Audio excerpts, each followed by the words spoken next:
The opinions expressed here are those of the students and do not necessarily reflect.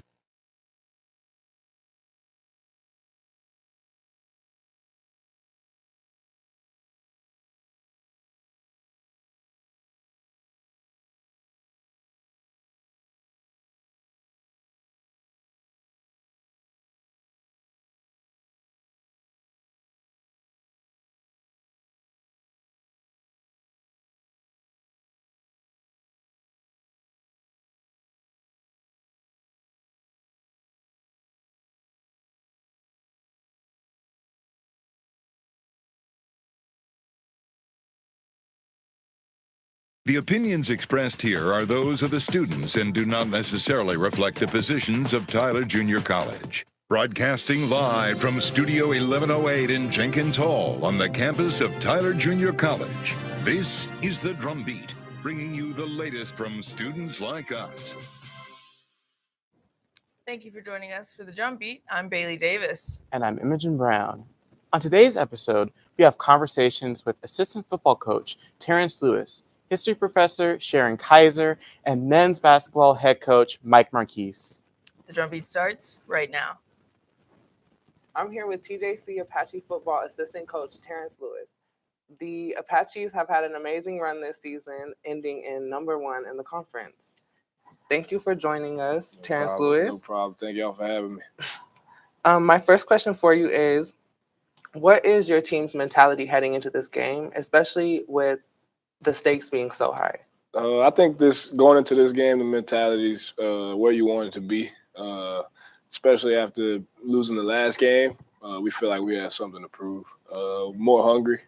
Had a week, to kind of get things right, and we did that during our bye week, and we had a really good week of practice. I think our guys are intentional with what they're getting done and why they're doing it. So I think that makes a big difference as far as our performance and what it'll be like this weekend going into the playoffs. Perfect. And in playoff games, it usually comes down to such close margins. So how do you ensure that your athletes are mentally and physically prepared to handle the high-pressure moments in these type of games? For our guys, I don't think the pressure's too high. It's, just another football game. I think we prepare in ways. We have different modes of practice, different teaching methods that kind of go hand in hand with the way that we want to play and the style we want to play at, the speed we want to play at. We have different segments of practice that simulate game-like situations. So I think we'll be fine. We just have to go out, play hard, and execute. Okay. How do you evaluate the performance of your athletes throughout the season, and what specific areas are you prioritizing improving as you get closer to playoffs? Throughout the season, kind of want to see progress. Don't really want to see a guy digressing, as we say. But for the most part, just making sure that they're grasping the concepts, making sure they're understanding, getting better, getting sharper with their route running.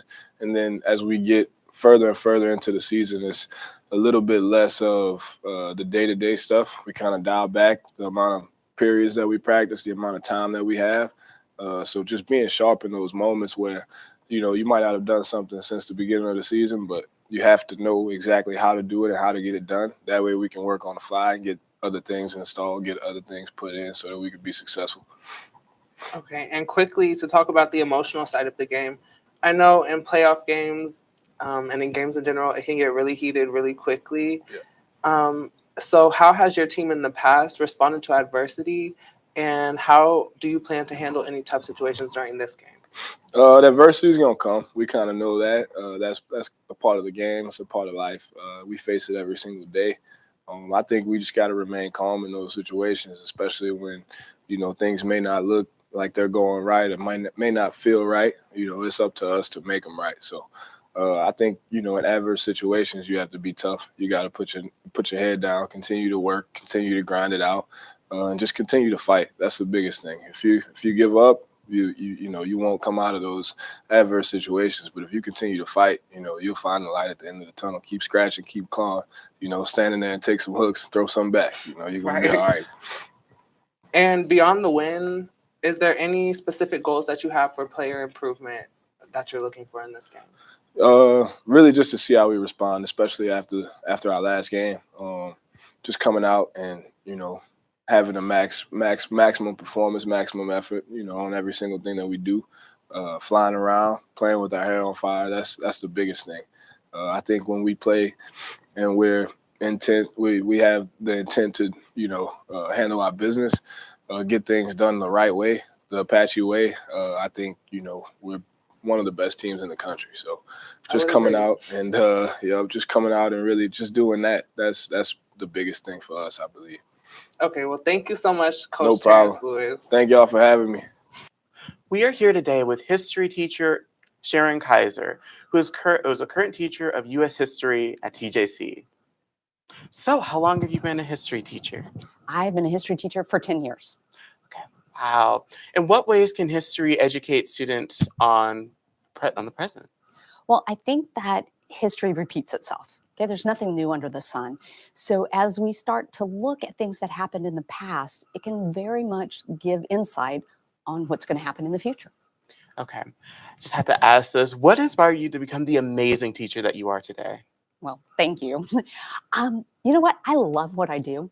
I really do. I love when I have a classroom and I'm explaining something and I can see the light goes on and they understand what we're talking about. So I really enjoy it. Question number 3. I know that students right now are living within modern history.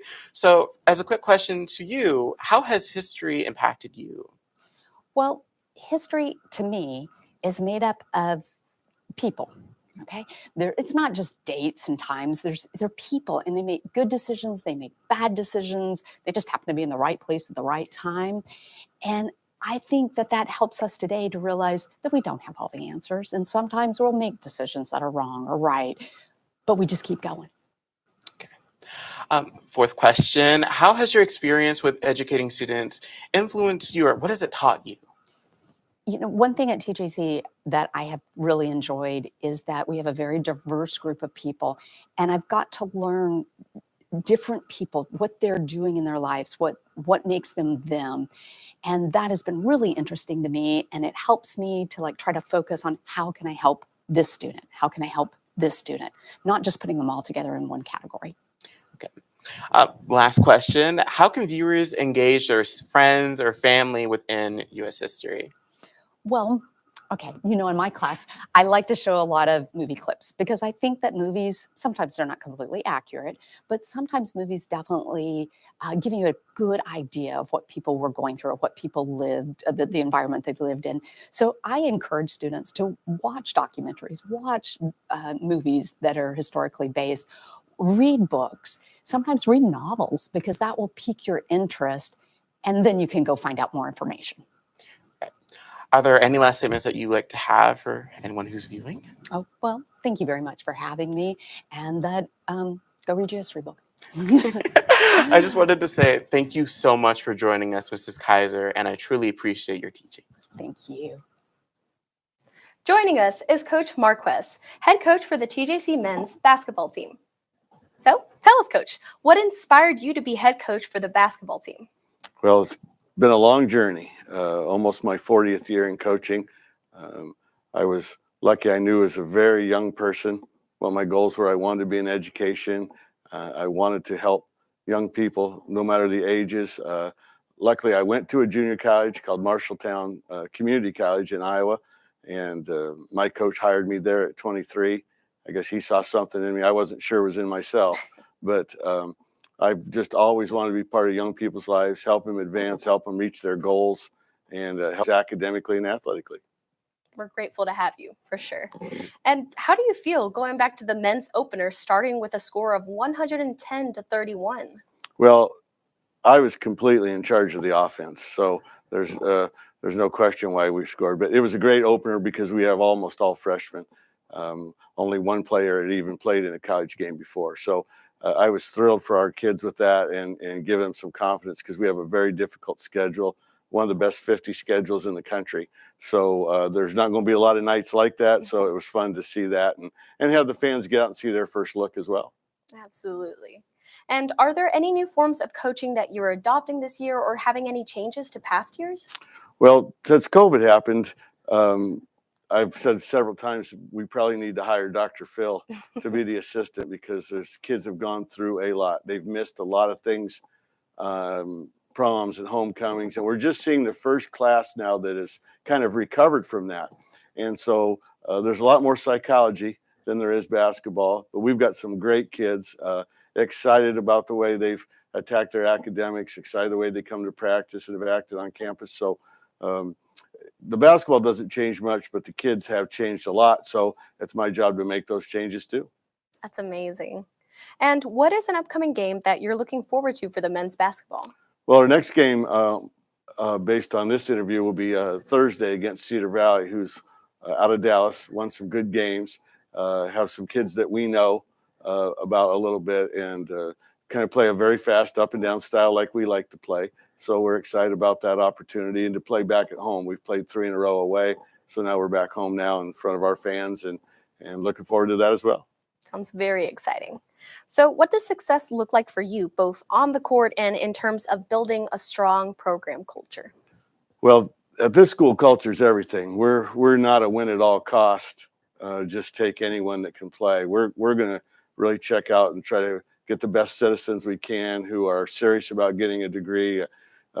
Haven't got much publicity, but last year we had 3 or 4 either academic or all regional Americans in the classroom, and they're graduating, and that's really, really important for them, for their lives. That's my job to kind of guide them in that path. And then obviously we'd like to win our games, but we also know that there's a bigger picture, and that is to help them move on to their lifetime goals as well. So we try to be balanced and not be crazy if we lose and not get too excited if we win. But this is a great place to win at because it's such a wonderful school. Absolutely. And is there anything else that you would like to add? Well, yeah, I appreciate that opportunity. I mean, obviously we're excited about athletics, and this was about, but there's a lot of programs, our debate team and Phi Theta Kappa and the band. There's so many great things about the school. It's a great, great place to go to college and get started off at the right price and be able to move on. And then to have these kind of facilities in this program is amazing. And I wish we had the capacity for you to do all of our home games. That would really be something special as we build programs. But it's a great school. Better things are coming in the future. And this is a great opportunity for our program to get just a little bit of attention. So thank you. Thank you so much for joining us today. That is all for us here at DrumBeat. Thank you for joining us today. And remember, you can always find the latest news at thedrumbeat.com.